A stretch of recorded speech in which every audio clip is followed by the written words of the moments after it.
Hello friends, welcome to science magnet. दोस्तों, कैसे हैं आप लोग सभी? आई होप सभी बहुत अच्छे हैं, शानदार हैं, जानदार हैं। दोस्तों, रिप्रोडक्शन इन ऑर्गेनिज्म हम लोग पढ़ रहे थे, 2 क्लासेस की हो चुकी है। ये है इसकी क्लास नंबर 3। ठीक है, स्टार्ट करते हैं। देखो, पिछली क्लास में हम लोगों ने फीमेल रिप्रोडक्टिव सिस्टम के बारे में पढ़ा था, है ना। मैंने आपको बताया था ह्यूमन में रिप्रोडक्शन के क्या क्या स्टेप है। आई होप आप लोगों को ध्यान होंगे, भूल तो नहीं गए।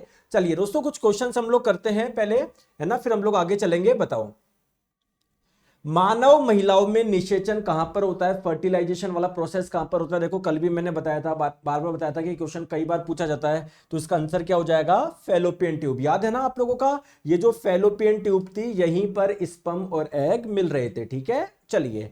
जैसे नेक्स्ट क्वेश्चन आपकी स्क्रीन पे, आईयूसीडी किसके लिए है? बेसिकली इसका यूज क्या है? इसकी फुल फॉर्म क्या है? इंट्रा यूटेरिन कॉन्ट्रासेप्टिव डिवाइस, यानी ऐसी डिवाइस जिसका यूज होता है कॉन्ट्रासेप्शन में, यानी गर्भ निरोधन के लिए। और इसको इंट्रा यूटेरिन क्यों बोल रहे हैं? क्योंकि ये जो डिवाइस होती है उसको यूटेरस में रखा जाता है। इसका पर्पज क्या है दोस्तों? गर्भ निरोधक, है ना, प्रेगनेंसी से बचना। चलिए नेक्स्ट हम लोग बात करते हैं, इसका आंसर बताएंगे, गलत नहीं करेंगे। एक मानव युग्मनज और एक मानव शुक्राणु में गुणसूत्रों की संख्या का अनुपात क्या है? देखिए दोस्तों, मैंने आप लोगों को बताया था कि फीमेल बॉडी में ये जो एग बनती है, बेसिकली एक सेल है, कोशिका है। कोशिका में क्रोमोसोम होते हैं। मैंने आपको बताया था हमारी बॉडी के जितनी भी कोशिका है, सभी में क्रोमोसोम की संख्या 46 होती है। लेकिन अगर बात करें एग, इसमें क्रोमोसोम की संख्या 23 होती है। सिमिलरली दोस्तों, जो स्पर्म यानी शुक्राणु होता है, उसमें भी क्रोमोसोम की संख्या 23 होती है। तो जब एग और स्पर्म मिलते हैं तो क्या बनता है दोस्तों? जायगोट बनता है। हिंदी में बताओ सर, युग्मनज बनता है। और ये एक सिंगल कोशिका है, तो कोशिका है तो इसमें भी क्रोमोसोम होंगे। इसमें टोटल क्रोमोसोम कितने हैं? 23 प्लस 23 आप लोगों के कितना हो जाएगा? 46 हो जाएगा। समझ में आ गया? अब देखो, जायगोट और स्पर्म में क्रोमोसोम की संख्या पूछी है, तो जायगोट में कितना हो गया? 46। स्पर्म में कितना? 23। तो ये कितना हो जाएगा आप लोगों का? 2:1 आपका हो जाएगा। Option number A. आ गई बात समझ में? सिंपल सा क्वेश्चन। देखो, मैक्सिमम लोग इसको गलत कर रहे हैं, पता नहीं क्या करते हो आप लोग, समझ नहीं आता। इतना बोलता हूं ढंग से देखा करो क्वेश्चन, ध्यान ध्यान से समझो, प्यार प्यार से समझो, फिर भी गलती करते रहते हो। ठीक है, चलिए थोड़ा सा आगे चलते हैं, फिर हम लोग और क्वेश्चन करेंगे यहां पर। ठीक है, आ जाओ। देखिए दोस्तों, बात करते हैं हम लोग। मैंने आप लोगों को फीमेल बॉडी के बारे में बताया था, फीमेल बॉडी में कौन कौन से ऑर्गन होते हैं, कहां पर क्या क्या प्रोसेस हो रहा था। ठीक है, चलिए अब दोस्तों बात करते हैं। आपने सुना होगा पीरियड्स के बारे में, सुना है, जिसे आप लोग मेंस्ट्रुअल साइकिल भी बोलते हो। इसको साइकिल क्यों बोलते हो? क्योंकि रिपीट होती है। ऐसा नहीं है एक बार पीरियड्स हो गए फिर नहीं होंगे, हर महीने आप लोगों का होता है ना। तो ये आप लोगों की इस पूरी साइकिल को समझते हैं, कैसे होते हैं सारी चीजें मैं आप लोगों को समझाता हूं। ठीक है, देखो मैं दोस्तों आप लोगों को मेंस्ट्रुअल साइकिल, मासिक धर्म चक्र आप लोग इसको बोल सकते हो, इसको पीरियड्स बोल सकते हो, इसके बारे में मैं आप लोगों को समझा रहा हूं, ध्यान से आप लोग समझिएगा। ठीक है, आइए तो हेडिंग आप लोग डाल लीजिए दोस्तों, मेंस्ट्रुअल साइकिल या मासिक धर्म चक्र भी इसे आप लोग बोलते हैं। आइए पूरी सब कुछ डिटेल में समझते हैं।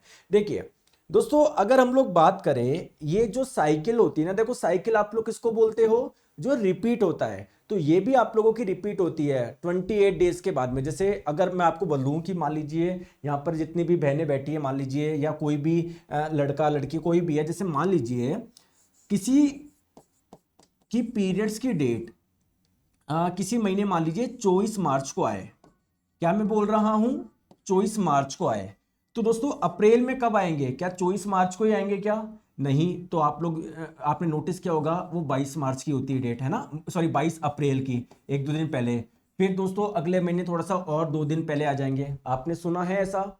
ऐसा सुना है, या आपने कभी नोट भी किया होगा खुद के साथ भी? बिल्कुल सर, हमने किया है। तो देखो ये जो साइकिल है 30 दिन की नहीं है कि जैसे 24 मार्च को आए तो अगली बार 24 अप्रैल को आएंगे, फिर 24 मई को आएंगे। नहीं, आप लोग देख रहे हो, अब ये जो 24 मार्च को आ गए, अगली बार 22 को ही आ रहे हैं। यानी ये जो पूरी की पूरी साइकिल थी केवल 28 डेज ही चली। तो आप लोगों की जो साइकिल होती है ना, इसकी अगर मैं ड्यूरेशन बात करूं दोस्तों, 28 डेज होती है, 28 से 29 डेज होती है। ठीक है, चलिए।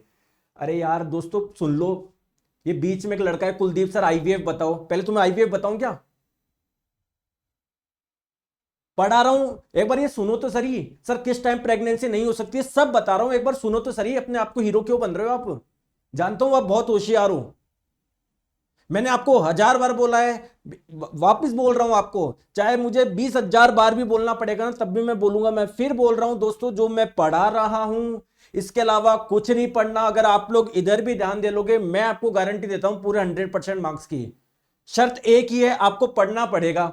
बीच बीच में अपनी टांग मत अड़ाया करो, सर ये कब होगा वो कब होगा। आप मुझसे बेहतर नहीं जानते हो, तभी तो आप इधर आए हो ना, तो मुझे पता है कौन सी चीज कहां पर करानी है, कैसे करानी है। इधर पढ़ लो आप चुपचाप से, बीच बीच में मतलब नेतागिरी करते रहते हो। आईवीएफ क्या होता है, इसको पहले आईवीएफ बताओ, इसको है आईवीएफ बताओ पहले, ये सब छोड़ के, है ना, ये छोड़ के पहले आईवीएफ बताऊं मैं। मतलब इतना पूरा मन से आता हूं, पूरा इतना कंटेंट बना के लाता हूं, बीच बीच में कट करते। तो मैंने आपको 1000 बार बोला है दोस्तों, कमेंट मत करो, सारा ध्यान पढ़ाई पे दो, कंटेंट पे दो, इसी से ही आपका सिलेक्शन होगा। अगर आपको कोई चीज मैंने नहीं पढ़ाई तो नहीं है काम की, वो जो पढ़ा रहा हूं सारा उस पर ध्यान दो, ठीक है। आ जाओ, अब बात करते हैं कि सर, हाँ हम लोग बात कर रहे थे कि ये इसकी जो ड्यूरेशन होती है 28 to 29 डेज होती है। देखो मैं आप लोगों को थोड़ा शॉर्ट में पहले समझाता हूं, फिर हम लोग एक एक चीज को हम लोग डिटेल में पढ़ेंगे। देखिए जैसे दोस्तों, मान लीजिए जिस व्यक्ति के, जिस महिला के जिस दिन पीरियड्स आए, जैसे मान लीजिए आज है 1 जनवरी, ठीक है, एक एग्जाम्पल के तहत मान लीजिए 1 जनवरी है, तो जिस दिन पीरियड्स आते हैं, मान लीजिए 1 जनवरी को पीरियड्स आए, तो वह क्या होगा, पहला दिन होगा, फर्स्ट डे होगा साइकिल का। क्या होगा? फर्स्ट डे होगा। क्लियर है? अब आपके मन में क्वेश्चन आ रहा होगा कि सर ये बेसिकली पीरियड्स क्या होते हैं दोस्तों? फीमेल बॉडी से ब्लीडिंग आना, है ना, उनके जो ब्लीडिंग आती है, जो रक्त बाहर निकलता है, उसे ही आप लोग बोलते हैं, है ना, उसे उस जिस दिन आए ना, वही आप लोगों का क्या कहलाता है? फर्स्ट डे कहलाता है, ठीक है। अब आपके मन में क्वेश्चन आ रहा होगा कि सर ये ब्लीडिंग आ क्यों रही है, ये रक्त बाहर क्यों आ रहा है ना, आपके मन में क्वेश्चन आ रहा होगा। देखिए दोस्तों, अगर आप लोगों को पता हो तो मैंने आप लोगों को बताया था कल कि ये जो फीमेल बॉडी का जो ये यूटेरस है ना, गर्भाशय, ये क्या करेगा सर? ये क्या करेगा, जो बच्चा यहां पर है वो कहां पर ग्रो करेगा? यूटेरस में तो करेगा, गर्भाशय में तो करेगा। बताओ बात सही है क्या? जैसे मान लो बच्चा आप लोगों का ग्रो कर रहा है, तो अगर यूटेरस यानी गर्भाशय जो होगा, अगर इसकी वॉल स्ट्रांग नहीं होगी तो क्या उस बच्चे को पकड़ के रख पाएगी क्या? रख पाएगी क्या? बताओ रख पाएगी क्या? नहीं रख पाएगी। तो होता क्या है, हर महीने फीमेल की बॉडी का ये जो यूटेरस है ना, ये जो गर्भाशय है, इसके इंटरनली है ना कुछ लाइनिंग्स बन जाती है, कुछ परत बन जाती है। क्यों? वो ये मान के चलती है कि इस बार दोस्तों प्रेगनेंसी होगी, और प्रेगनेंसी होगी तो जो बच्चा होगा उसको संभाल के रखना है। लेकिन ऐसा तो है नहीं हर महीने प्रेग्नेंट होती है, वो तो जब प्लान करते हैं तभी होता है। तो अगर प्रेगनेंसी नहीं हुई, यानी एग तो बना ही था, प्रेगनेंसी नहीं यानी कोई स्पर्म एंटर नहीं करा, तो ये जो आप लोगों की दीवार बनी, यूटेरस की जो वॉल जो मोटी हुई थी, उसका कुछ काम है क्या? नहीं सर, कुछ भी काम नहीं है। तो ये जो इंटरनल वॉल है ना, ये शेड होना स्टार्ट हो जाएगी। शेड होने का मतलब है ये टूटना स्टार्ट होगी, और ब्लड के रूप में ये बॉडी से क्या निकलेगी? बाहर निकलेगी। समझ में आ गया क्या मैं क्या बोलना चाह रहा हूं? समझ में आ गया? तो ये पीरियड्स आए कैसे? जिस दिन ये ब्लीडिंग हुई, जिस दिन स्टार्ट हुई, उसे आप लोग क्या बोल दोगे? फर्स्ट डे बोल दोगे। क्लियर है क्या? ठीक है, तो चलिए आ जाओ। चलो देखो, तो ये आप लोगों का पूरा 29 डेज की होती है। सर पहली बार पीरियड्स कब आते हैं, या मैं बोलूं सर फर्स्ट मेंस्ट्रुअल साइकिल कौन सी एज में होती है दोस्तों? ये 11 से 12 साल की उम्र में ये स्टार्ट हो जाते हैं, ठीक है। अगर मैं आपको बोलूं कि सर जो फर्स्ट टाइम जो पीरियड्स आते हैं, या जो फर्स्ट मेंस्ट्रुअल साइकिल होती है, इसको किस नाम से जानते हैं दोस्तों? इसको मेनार्च नाम से जानते हैं। किस नाम से? मेनार्च। और अगर आप लोगों से पूछा जाए कि लास्ट मेंस्ट्रुअल साइकिल या लास्ट पीरियड्स कब तक आते हैं, तो आप लोग बोलोगे सर 50 ईयर्स, उसके बाद में नहीं आते। तो जो लास्ट मेंस्ट्रुअल साइकिल है, इसे आप लोग क्या बोलते हो? मेनोपॉज के नाम से भी जानते हो। ध्यान रखो दोस्तों, पॉज पॉज लग गया, अब नहीं होगा, ठीक है। आइए तो डिस्कस करते हैं हम लोग कि प्रेगनेंसी होने का सही समय क्या है, कैसे ये पूरे हम लोग 28 से 29 डेज में क्या होता है, एक एक चीज हम लोग समझते हैं। देखिए तो सबसे पहले हम लोग समझते हैं कि पीरियड्स बेसिकली क्या है। तो जो फीमेल होती है ना, उनके वजाइना यानी योनि से प्रति महीने क्या निकलता है, ब्लड निकलता है, रक्त निकलता है। इसे ही आप लोग पीरियड्स के नाम से जानते हो, ठीक है। अब आप लोगों को अगर ये समझना है ये होता कैसे है, तो पहले आपको फीमेल बॉडी का थोड़ा सा स्ट्रक्चर समझना होगा, जो मैंने आप लोगों को कल भी बताया था। क्या बताया था मैंने आप लोगों को? बताया था ये दोनों क्या होती है, कमेंट करके बताइए। सर ये आपने बताया था ओवेरी यानी अंडाशय होता है। आप लोग मुझे बता सकते हो ये ट्यूब क्या है, बताओ। इस ट्यूब को मैंने क्या बताया था सर? इस ट्यूब का नाम क्या है? फैलोपियन ट्यूब यानी डिंब वाहिनी। क्लियर है? चलिए। और दोस्तों क्या आप लोगों को पता है इस वाले पार्ट का नाम मैंने क्या बताया था? तो इस वाला पार्ट का नाम मैंने बताया था यूटेरस यानी गर्भाशय। क्लियर है क्या? चले आगे, ठीक है, आ जाओ। अब देखिए दोस्तों होता क्या है, ये जैसे आप लोगों की, एक सेकंड रुको, हाँ, जैसे ये है ओवेरी, जिसे हिंदी में अंडाशय बोलते हैं। यहां पर बनता है एग, और एग बन के कहां पर आ जाता है दोस्तों? इस नली में आ जाता है, ठीक है। इस नली का नाम क्या है? Fallopian tube. क्लियर है? सुधांशु मेहता जी बोल रहे सर 40 में से 40 आएगा ना? दोस्तों बाकी को पता नहीं, तुम्हारे बिल्कुल भी नहीं आएंगे, ध्यान रखना ना, तुम्हारा सिलेक्शन होने वाला जिस प्रकार से तुम्हारी हरकत है ना। 40 में से 40 आएगा ना? एक ही कमेंट करते जा रहे हो, पढ़ाई में तो ध्यान लगा नहीं रहे हैं। बिना पढ़ाई के आ जाएंगे कि 40 में 40, 40 में 4 भी नहीं आएंगे, ध्यान रखना। चलो, तो ये दोस्तों ये एग आप लोग देख पा रहे हो पर्पल कलर का, तो ये आप लोगों का इस ट्यूब में आ गया, ठीक है। अब होगा क्या, जैसे मान लीजिए अगर प्रेगनेंसी होने हो रही है या कोई प्लान कर रहा है, तो उसके लिए क्या होगा सर? सेक्स होगा, अंदर बहुत सारे स्पर्म क्या करेंगे? एंटर करेंगे।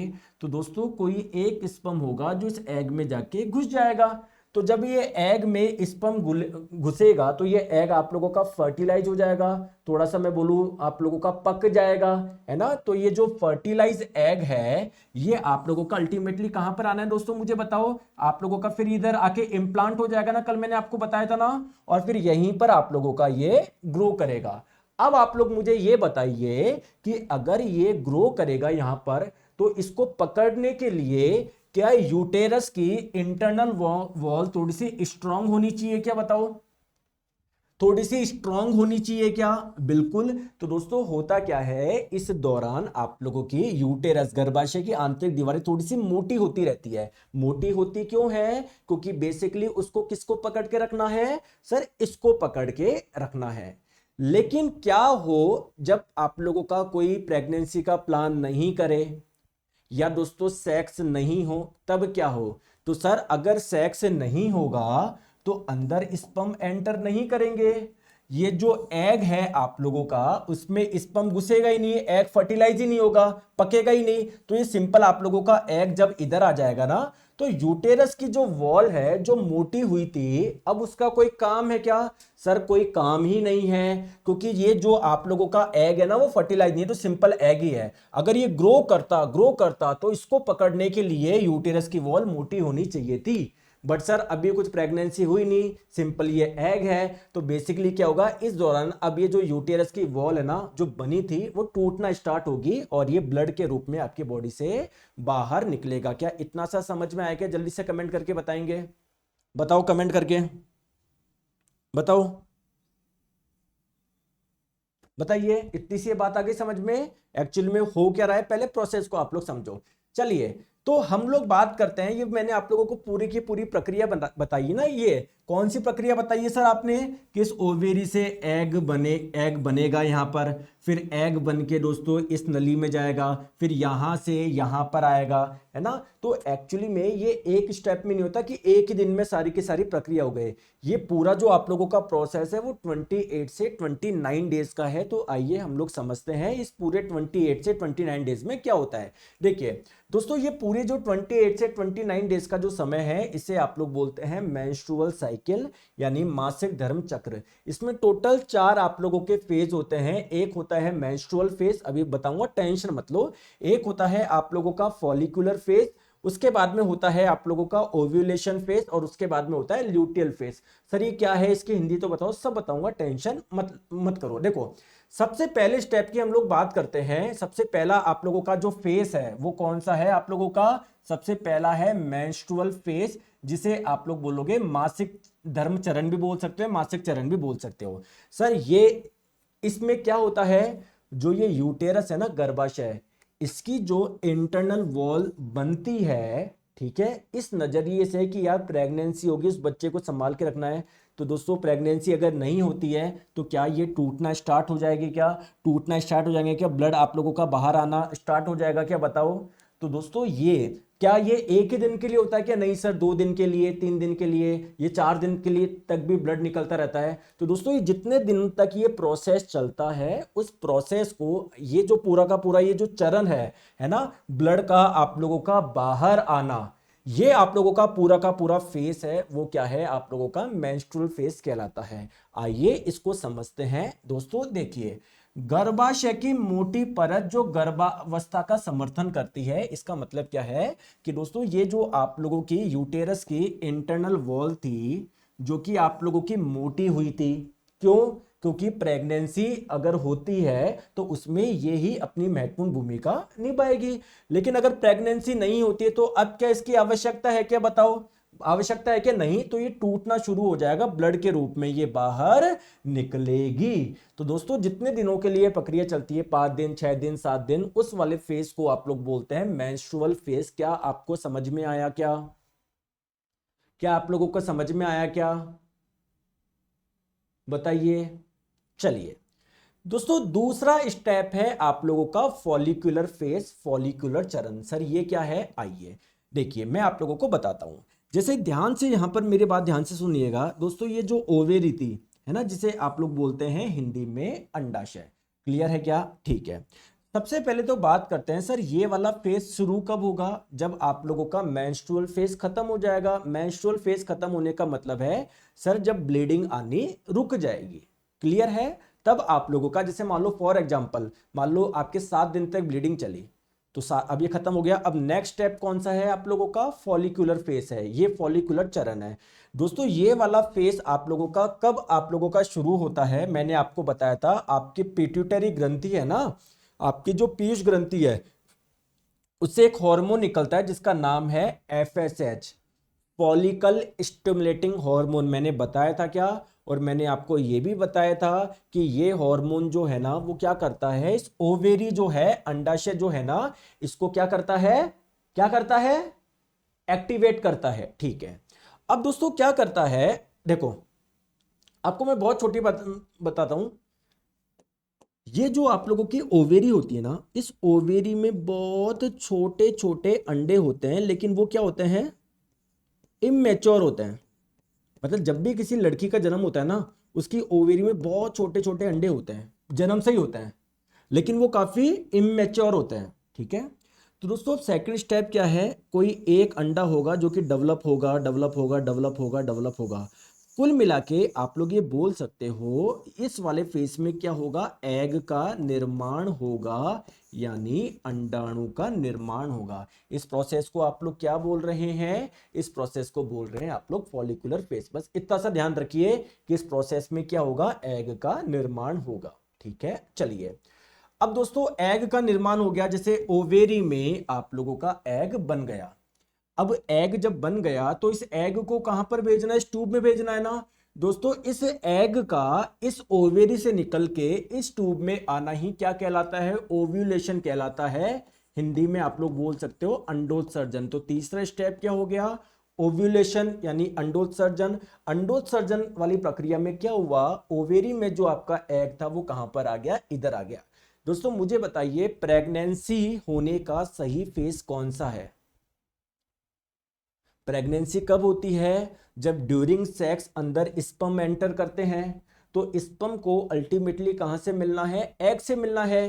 क्या दोस्तों इस वाले दौरान क्या आप लोगों का फेस सही रहेगा? क्या नहीं सर, इस दौरान तो अभी एग का निर्माण हो रहा है, एग का निर्माण हो रहा है सर, ये वाला फेज सही नहीं है, ये वाला बढ़िया है। यहां पर सर एग का निर्माण होके अब इस नली में आ गया, इस नली में है। तो अगर इस दौरान सर स्पर्म अंदर आके मिल जाता है तो काम हो जाएगा क्या?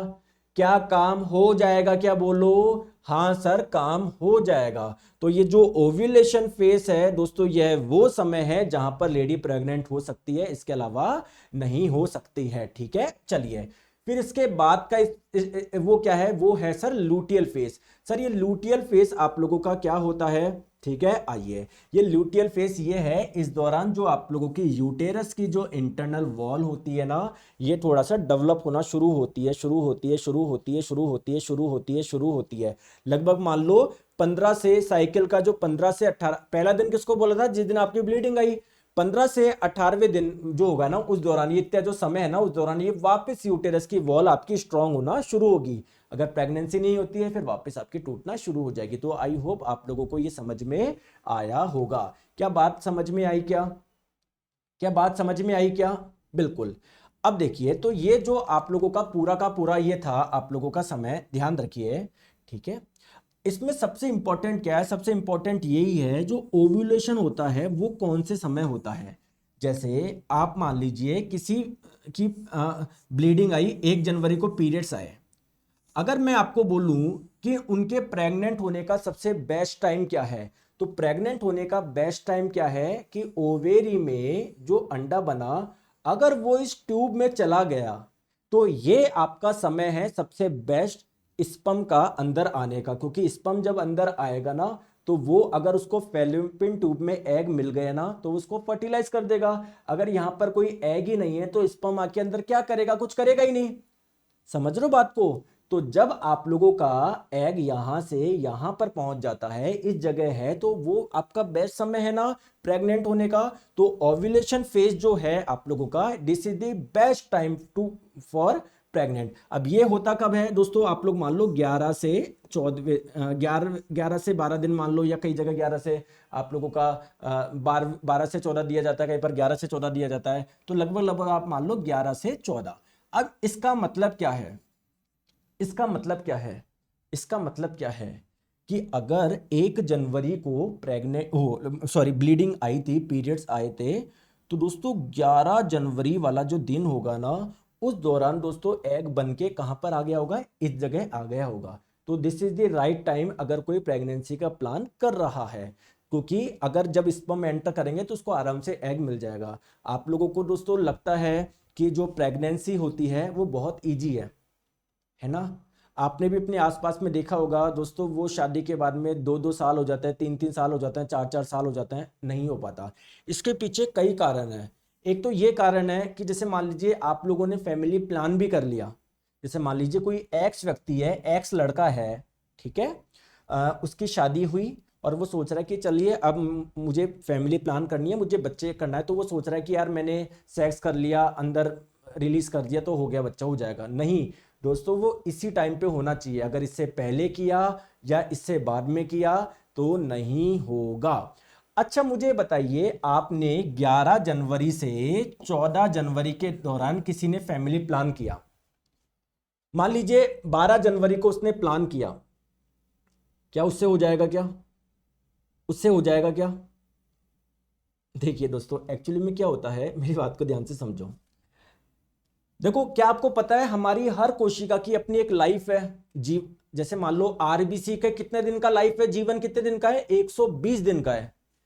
सिमिलरली दोस्तों, ये जो एग वो यहां पर गई, उसका भी तो कोई ना कोई लाइफ होगी। दोस्तों उसकी लाइफ कितनी है, केवल 8 घंटे है। कितनी, 8 घंटे। तो जैसे मान लो सुबह के 10 बजे वो एग बना, ठीक है, सुबह के 10 बजे एग बना, यानी शाम को 6 बजे तक वो एग रहेगा, वो एग रहेगा। तो अगर इस दौरान स्पर्म आएगा ना, इस दौरान स्पर्म आएगा, तब तो वो एग फर्टिलाइज हो जाएगा। दोस्तों 6 बजे के बाद में 8 बजे तक ये एग ही आपका धीरे धीरे खत्म होने लग जाएगा, तो कोई मतलब ही नहीं है फिर सेक्स करने का। समझ पा रहे हो बात को? तो अगर जब आप लोग बड़े होंगे, जब आप बड़े तो हो ही आप लोग, जब आप लोगों की शादी वगैरह होगी, जब आप लोग फैमिली प्लान करोगे और 1-2 बार में नहीं होगा, तो आप जब डॉक्टर के पास जाओगे ना, तो डॉक्टर आपको बताऊं क्या सलाह देगा कि दोस्तों पीरियड्स कब आते हैं, स्टार्ट हुए सर 1 जनवरी को हुए, ठीक है, तो आप एक काम करना, 10, 11, 12, 13, 14 दिन में 3 घंटे करना, 3 बार करना। सीरियसली आपको मजाक लग रहा है क्या? इसके पीछे कोई कारण बता सकता है क्या, दिन में 3 बार क्यों करना है? अब देखो, मेरे को खुद को बहुत अजीब सा लग रहा है, लेकिन मैं इसको पूरा साइंटिफिक, हमारा देखो, मैं फिर बोलता हूं ये चैप्टर ना हंसी मजाक का नहीं है। हमारा कंटेंट का है, हमारे सिलेबस का है। तो एक्चुअली में क्या है, जैसे मान लीजिए किसी ने कर लिया रात को 12 बजे कर लिया, ठीक है दोस्तों, लेकिन अंडा ही सुबह 10 बजे बना, तो वो स्पर्म अंदर आके करेगा क्या? नहीं करेगा ना। तो वो सोच रहा है मैंने तो भाई रात को 12 बजे कर लिया, अब वो सोच रहा है अब है ना अगले दिन रात को 10 बजे करूंगा, तो अगले दिन रात को 10 बजे करेगा तो उसकी लाइफ थी 6 बजे तक थी, तो कुछ मतलब ही नहीं है। तो आई होप आप लोगों को थोड़ा सा समझ में आया होगा, क्लियर है। तो दोस्तों ये मैंने जो आपको बताया ये फीमेल बॉडी का था, ये सब कुछ आप लोगों को क्लियर हो गया होगा। चले आगे, अब हम लोग बात करते हैं मेल रिप्रोडक्टिव सिस्टम की, यानी पुरुष प्रजनन तंत्र की। ये तो फीमेल बॉडी में आपने बता दिया कि कैसे एग बनेगा, एग फर्टिलाइज कैसे होगा, फिर यूटेरस के अंदर रहेगा, ये आपने सारी चीजें बात कर ली फीमेल बॉडी में क्या होगा।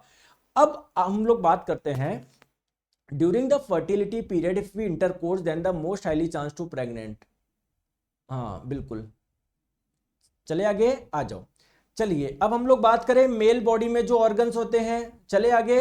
सर ये कैसे पता पड़ेगा किस टाइम एग बनेगा? मैंने बता दिया ना आप लोगों को, जिस दिन पीरियड्स आते हैं, मान लो फर्स्ट डे आए, तो उसके फिर जो चांसेस होते हैं वो 11 से 14वें दिन के बीच में होते हैं। कभी भी बन सकता है, 11वें दिन भी 12वें दिन भी, वो आप लोग चेक नहीं कर सकते आप, है ना, ठीक है। वो आप लोगों को जिस दिन हो उसके लगभग 11वें से 14वें दिन आप लोगों के बनेंगे। चले आगे, चले आगे आ जाओ, आ जाओ। चलो अब हम लोग बात करते हैं किसकी? मेल रिप्रोडक्टिव सिस्टम की, मादा नर प्रजनन तंत्र की। मेल बॉडी में कौन कौन से ऑर्गन है जो कि रिप्रोडक्शन में हेल्प करते हैं? तो ये जितने भी आप लोग अंग देख पा रहे हो ना, ये सारे आप लोगों के रिप्रोडक्शन में हेल्प करेंगे। अब आप लोग बोलोगे सर इतने सारे अंग हेल्प करेंगे? बिल्कुल यार, अभी आप लोग देखोगे हर एक ऑर्गन का अपना एक काम है।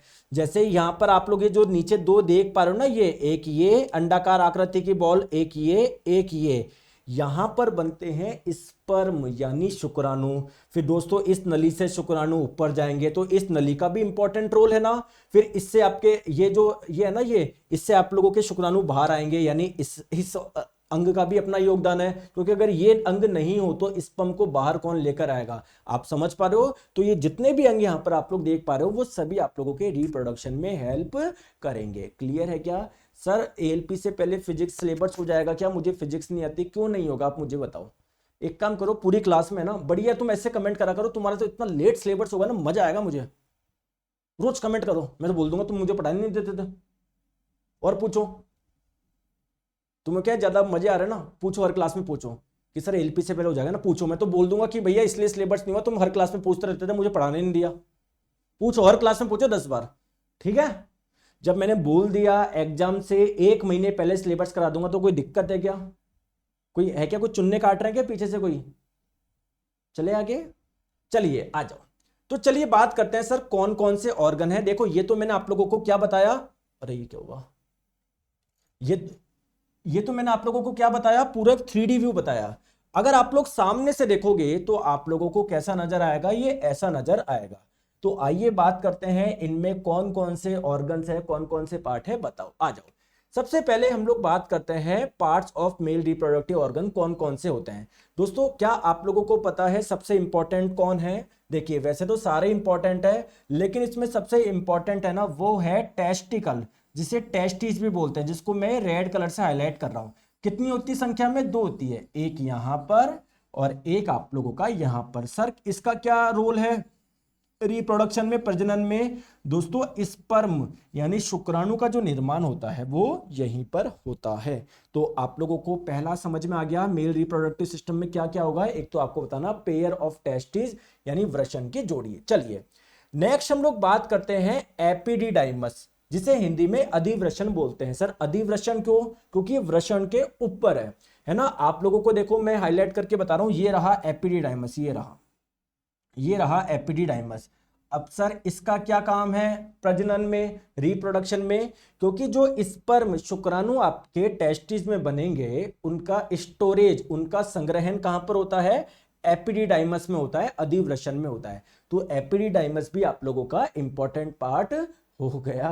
क्लियर है? चलिए नेक्स्ट हम लोग बात करते हैं सिस्टम ऑफ डक्ट्स, नलिकाओं का तंत्र। दोस्तों यहां पर बहुत सारी नलिकाओं भी आप लोग देख पा रहे होंगे, जैसे ये एक नलिका है, नली देख पा रहे हो क्या? ये नली आप लोग देख पा रहे हो क्या? ये अंदर ही आप लोग एक नली देख पा रहे होंगे।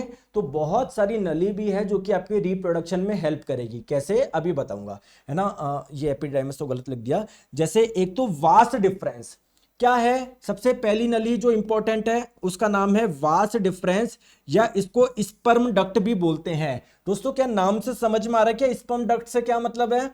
स्पर्म डक्ट से क्या मतलब है?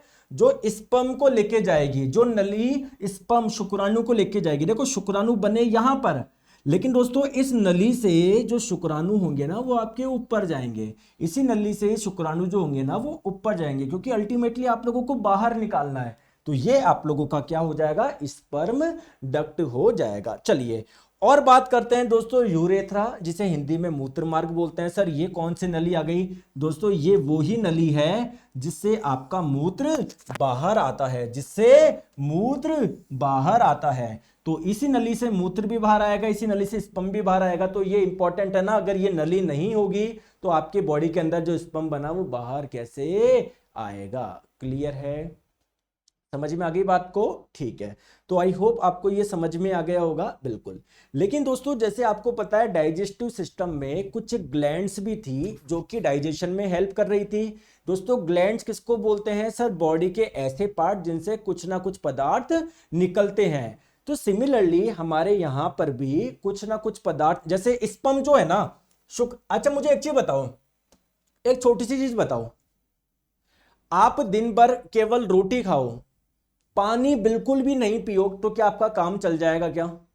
नहीं चल पाएगा ना, क्योंकि आपको पता है पानी से फ्लूइडिटी मिलती है, भोजन आप लोगों का आगे आराम से फ्लो कर पाएगा, है ना। बिना पानी के दोस्तों भोजन आपका एक जगह अटक जाएगा। क्या मैं सही बोल रहा हूं? क्या बोलूं, हाँ या ना? बताओ।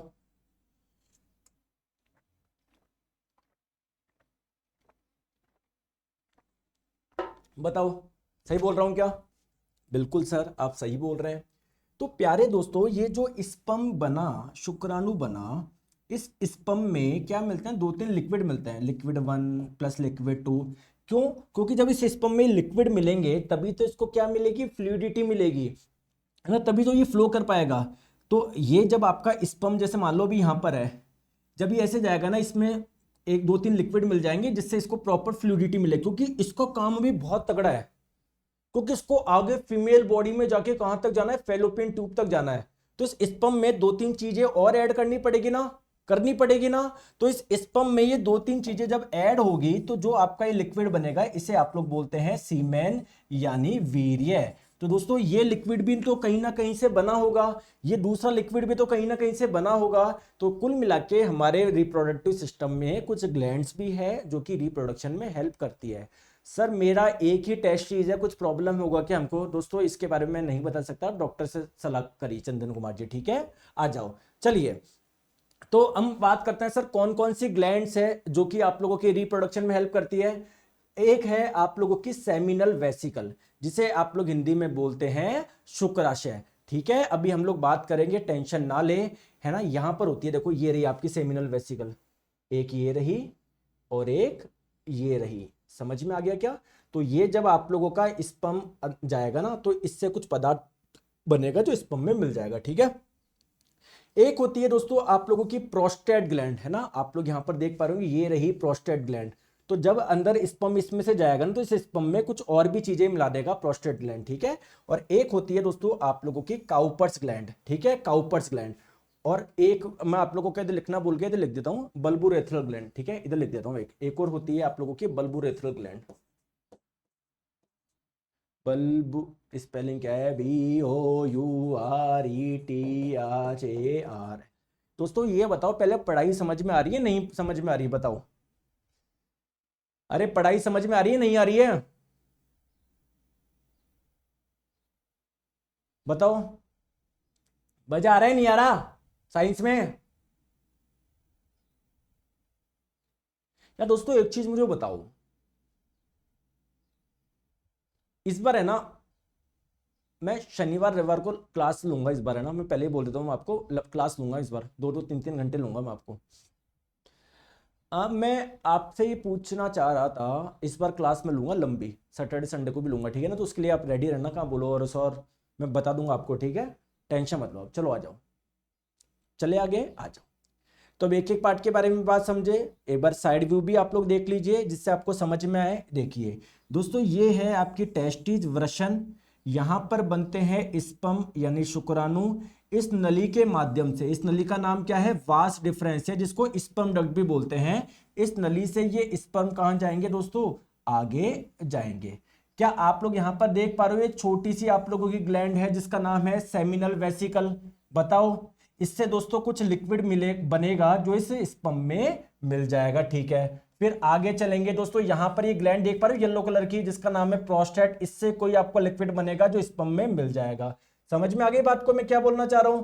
फिर ऐसे ऐसे कर करके ये जो आपका स्पर्म में कुछ और भी लिक्विड मिले, जिसको सीमेन बोलेंगे, वीर्य बोलेंगे, ऐसे करके ये यूरेथ्रा से बाहर निकल जाएगा। क्लियर है क्या? आई होप आप लोगों को ये बात समझ में आ गई ना। चलिए आ जाओ, चलो तो बेसिकली हम लोग मेल रिप्रोडक्टिव सिस्टम की पूरी स्टडी करने जा रहे हैं। तो अगर आप लोगों से पूछा जाए कि मेल रिप्रोडक्टिव सिस्टम की स्टडी को आप लोग क्या बोलते हैं, एंड्रोलॉजी।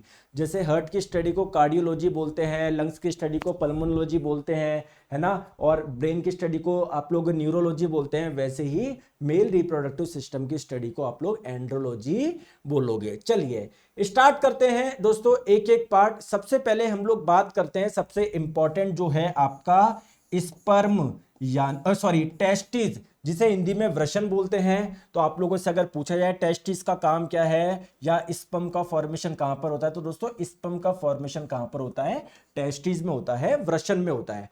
अगर आप देखो, आप लोग एक चीज ध्यान से देखोगे तो ये जो टेस्टिस होती है ना, वो मेल बॉडी के बाहर होती है। जैसे मैं बोलूं हार्ट जो होता है वो अंदर है, किडनी अंदर है, लीवर है अंदर है, लेकिन ये बॉडी से बाहर होता है। ठीक है, जैसे ये आप लोगों की बॉडी के बाहर होती है। ठीक है, जैसे फॉर एग्जांपल ये दो टांग है, तो ये आप लोगों की बॉडी के अंदर नहीं, बॉडी के बाहर होती है।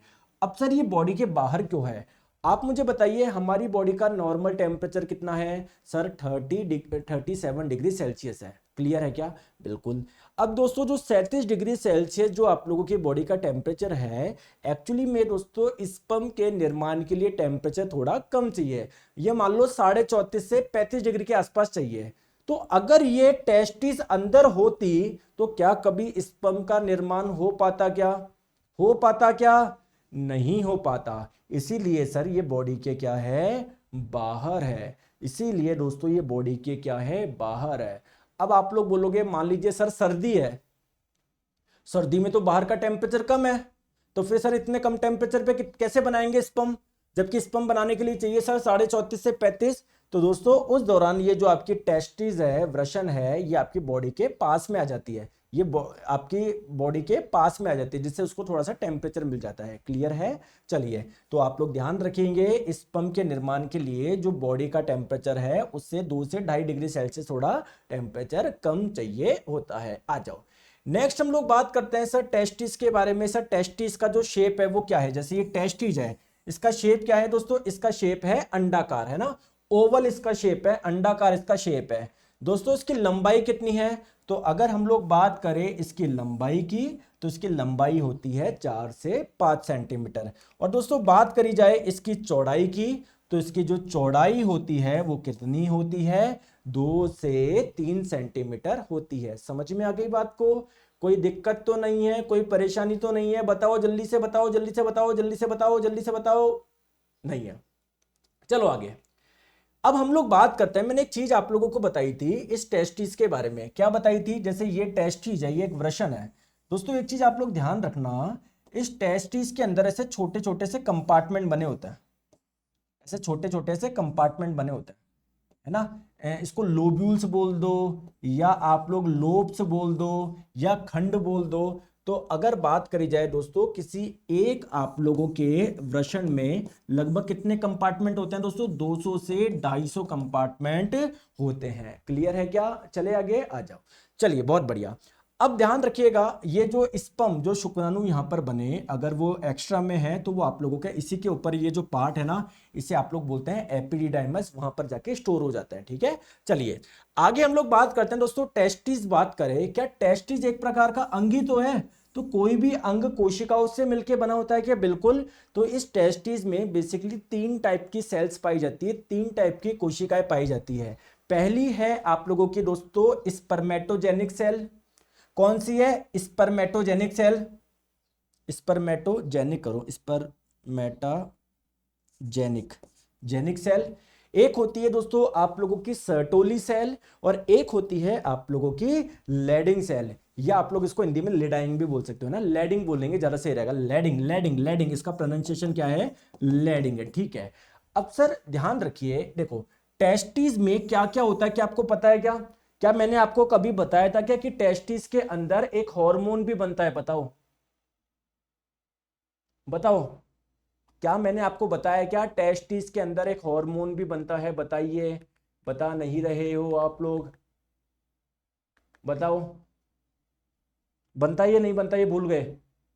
और अभी मैंने आपको बताया है कि टेस्टिस के अंदर स्पर्म भी बनते हैं, शुक्राणु भी बनते हैं। यानी यार टेस्टिस सर अलग अलग प्रकार की कोशिकाओं से मिलकर बना हुआ है। कुछ कोशिका सर टेस्टोस्टेरोन नामक हार्मोन बना रही है, कुछ ये अंदर स्पर्म बना रही है ना। तो इसका मतलब इसमें अलग अलग टाइप की सेल्स पाई जा रही है, टोटल 3 टाइप की सेल्स पाई जा रही है।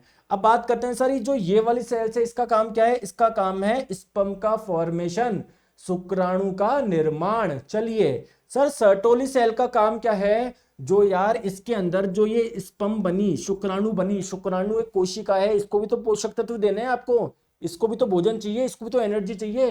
तो ये क्या करता है? पोषक तत्व प्रदान करती है ये वाली कोशिकाएं। और दोस्तों लैडिंग सेल्स क्या करती है? ये टेस्टोस्टेरोन हार्मोन का निर्माण करती है। क्लियर है? बिल्कुल सर क्लियर है, आ जाओ।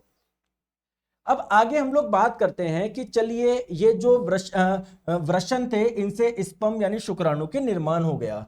तो दोस्तों ये जो आप लोगों के निर्माण हुए स्पर्म शुक्राणु, उसको बाहर भी तो लेके जाना पड़ेगा ना। तो आइए सबसे पहले हम लोग बात करते हैं कि ये वाली जो आप लोगों के स्पर्म होंगे, शुक्राणु, वो बाहर किस नली से जाएंगे?